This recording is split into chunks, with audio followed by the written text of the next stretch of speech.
Have you ever heard your name whispered from the woods by a voice that sounds like someone you love, but isn't them?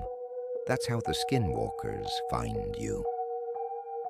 Jacob had always been protective of his little sister. After their parents died, she became everything, his reason, his tether to the world.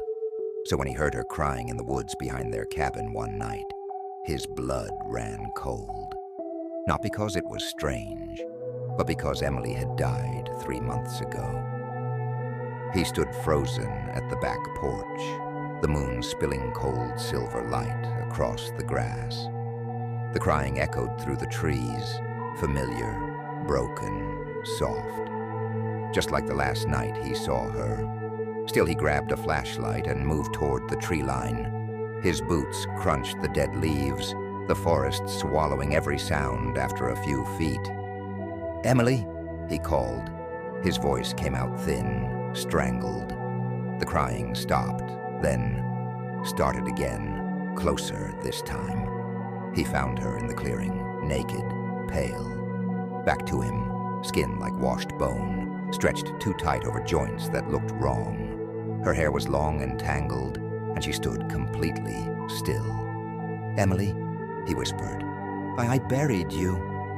She twitched, just once. Then slowly, the crying stopped.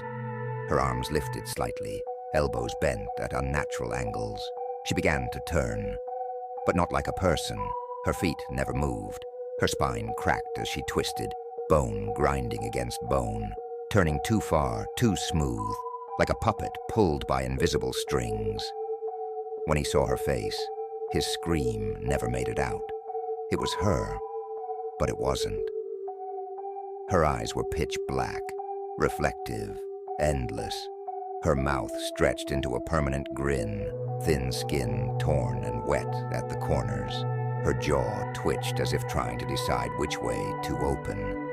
And she wore his favorite hoodie, the one they had buried her in. Then it spoke, not with her voice, with his. "Jacob," it said, "come closer. I'm cold."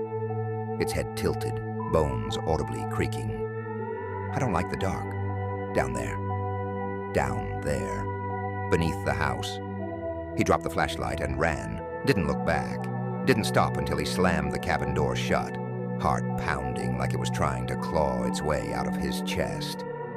But later that night, as he sat in bed with every light on and a knife in hand, he heard footsteps above the ceiling.